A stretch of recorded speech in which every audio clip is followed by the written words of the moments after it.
Lahat na yata ginawa ko na. Ibinigay ko ang mga bituin. Ginawang alahas sa iyong mga kamay. Nginitian kita ng bawat umaga. Ngiti na dapat ay sapat na upang itulak ang mga ulap. Pero, nandiyan ka pa rin. Tila bato sa gitna ng karagatan. Manhid, pinalad ko na ang mga mata kong umiiyak ng lihim sa tuwing tatawid ka sa harapan. Umaasa na baka sakaling masilip mo ang munting pahiwatig ng puso kong pumipintig, ngunit tila ang tibok ko'y bingi sa pandinig mo. Kahit magpakulam pa ako, wala.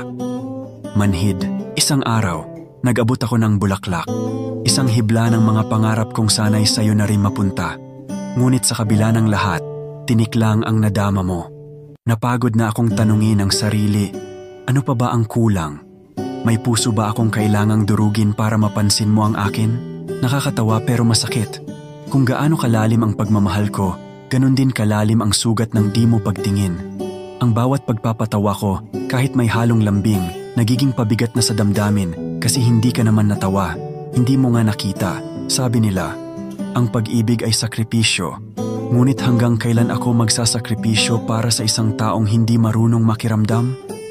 Hanggang kailan ko isusugal ang puso ko para lang masabi na kahit kailan, hindi ka nagising, tingin mo sa akin ay kaibigan lang.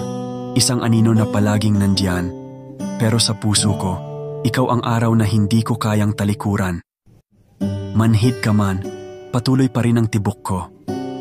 Pero hanggang kailan, manhid ka at heto ako. Ulit-ulit pilit paulit-ulit. Hanggang kailan ko kaya magkunwaring masaya kung sa loob-loob ko, basag na pala?